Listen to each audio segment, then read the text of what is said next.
This is the screencast for section 3.4, example 5. We're going to do some more studying of particles in motion. As a matter of fact, particles will be moving all year long in this course, so get used to it. A particle moves along a line, you don't say, so that its position at any time t is greater than or equal to 0 is given by the function s of t. So the position is its position along a line, where s is measured in meters and t is measured in seconds. A, find the displacement of the particle during the first 2 seconds. So if we go back to our notes on terminology and stuff, displacement, remember, is just the change in the y value. So where's the y value where it started? Where's the y value when it ended? Subtract y2 minus y1. We're just finding the total, the distance from starting to end point. Not the total distance it moved, just from starting to end. How far away was it from its beginning spot? So this will be the change in y, which is going to be s of 2 minus s of 0. Now it's during the first 2 seconds, so from second 0 to 2. Now I get that it was negative 4 meters, and so what does that mean? Well, it just means that from where it started and ended, it ended 4 meters to the left of where it started, not 4 meters to the right. B, find the average velocity of the particle during the first 4 seconds. So the average velocity is taking the beginning point and ending point and finding its slope. So the average rate of change between those 2 points. And that's during the first 4 seconds. So that's going to be s of 4 minus s of 0 all over 4 minus 0. And I get that that's 0 meters per second. So in other words, it's like it didn't move at all over that span of 4 seconds. Its average velocity was 0 meters per second. So it's probably going one direction part of the time and the other direction the other part of the time. Part C, find the instantaneous, there's calculus, velocity of the particle when t equals 4. So instantaneous velocity is the derivative, so we're going to take s prime of t to get our velocity. And let's see, t squared, the derivative of t squared is going to be 2t to the first minus the derivative of 4t is 4, and then the derivative of 3 is 0. Don't need to worry about that. And we want that specifically when t equals 4. So I want s prime of 4, or really just v of 4. And I get 4, and that's going to be meters per second. Part D, find the acceleration of the particle when t equals 4. Okay, so we found out how fast its position is changing. Now let's find out how fast its velocity is changing at 4 seconds. So v prime of t, which is going to be the acceleration, is the derivative of 2t minus 4, which is just 2. So it doesn't matter how many seconds have gone by. A of 4 is 2. A of 16 would be 2. A of 97 would be 2. It doesn't matter. But it's 2 meters per second squared, because the acceleration in this case is constant. Part E, describe the motion of the particle. At what values of t does the particle change directions? For that we need the graph of the motion of the particle, so we're going to look at the velocity graph. So this particle's motion is pretty straightforward. Let's see, it is moving from t is 0 to 2. The particle is moving backwards, and then from 2 to infinity, it's moving forwards. So we'll split up the particle's motion between 0 to 2 seconds, and then the particle is moving backwards and slowing down. It was at negative, I don't know, 1, 2, 3, 4, maybe negative 4 meters per second, negative 3, negative 2, negative 1. So it's going backwards and slowing down. But then from t is greater than 2 seconds, the particle is going forwards and getting very fast, 1 meter per second, 2 meters, 3 meters, and it's going to go to infinity because it's a line. So then the second part of the question, at what value of t does the particle change directions? At t equals 2 seconds, the particle changes direction. Now, part F, use parametric graphing to view the motion of the particle on a horizontal line y equals 2. Alright, so for our parametrics, I need an x1 and a y1, and it gives me the y. We want to graph the motion along the line y equals 2. So that's my y equals value. X is going to be my function, so that's going to be, we're going to change that to t squared minus 4t plus 3. But I gotta set that window. So what I did was I graphed a in function mode to see how low the position got, how small the position got. Now remember, in function mode, we are dealing with x in seconds and y in meters. So now x is in meters and then t is in seconds. So to look at my window, I want t to start with 0 seconds, and then my t max, I don't know, let's go to 10 seconds, see what happens. And so I found at 10 seconds that the particle is going to be 63 meters. So again, that affects my window. My x min, the smallest position I have, my minimum position is -1, but I want to see that. So I'm going to go to, I don't know, -10.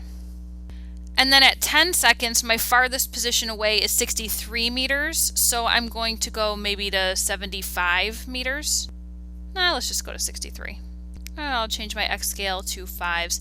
Now for my y's, I'm just going along y equals 2. So my y min can be -1, my y max can be 5. That shouldn't be an issue. All right, let's see how this graphs then. There's the particle moving to the left to its -1, and now it's moving to the right to infinity. So its position is along y equals 2, and we're looking at its position at every 0.1 seconds, I guess. Then I'll try problem number 19. Looks at all this stuff that we've been talking about. A particle moves along a line, so that its position at any time t is greater than or equal to 0 is given by the function s of t equals t squared minus 3t plus 2, where s is measured in meters and t is measured in seconds. So I've graphed that here for you, just in case you want to know what that looked like. Find the displacement during the first 5 seconds. So if you remember, displacement is the change in y value. Well, if we look at the graph, the initial y value at t equals 0 is here, and then 5 seconds, the y value is up here. So it's going to be pretty big. It's a pretty big distance between the two y values. I'm looking at this vertical distance here. So let's see what I get. The displacement would be s of 5 minus s of 0. So I get about 10 meters, and that is what my graph looks like it should be. B, find the average velocity during the first 5 seconds. So again, I'm still looking at those same 2 points. I probably shouldn't have erased that.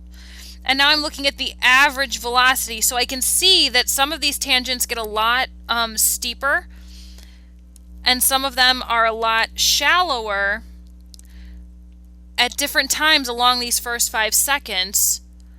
But I'm looking for just the average. So I'm going to calculate the slope connecting those two spots.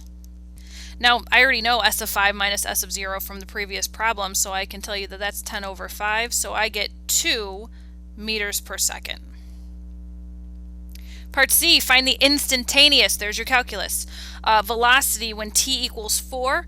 Well, instantaneous velocity is going to be the derivative of position. So s prime of t, or our velocity function, it's going to be, derivative of t squared is 2t. Derivative of minus 3t is just minus 3. Derivative of 2 is 0.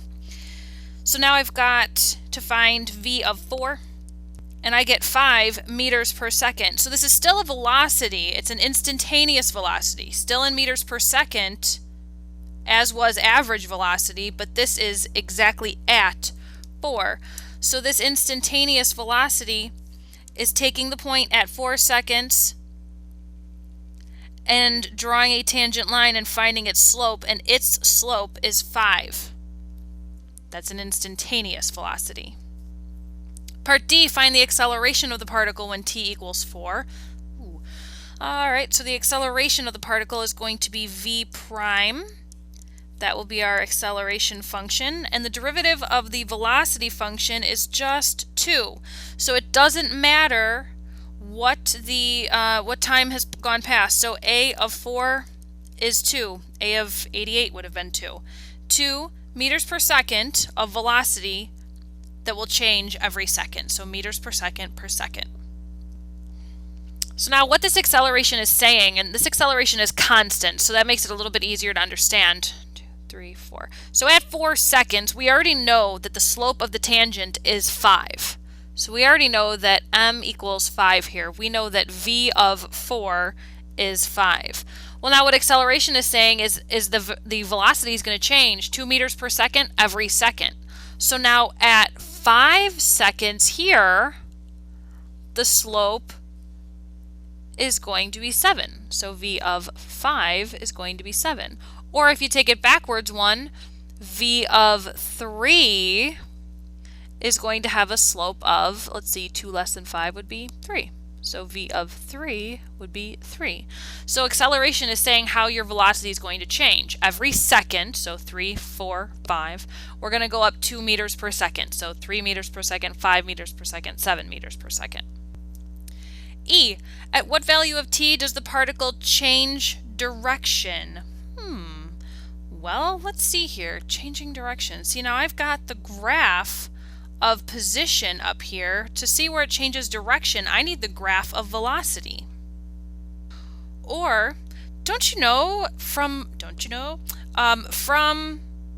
sorry, that's how my relatives in Minnesota say it. Don't you know? That's how they say it. But anyway, when you have a line, the velocity is going to be 2t minus 3. So that's linear. If I find the x-intercept, I can tell where the particle changes directions. So plug in 0 for y, and I get 3/2 equals t. So 3/2 seconds is where the particle changes direction. Now, where is the particle when s is a minimum? That is second calc min of your position graph.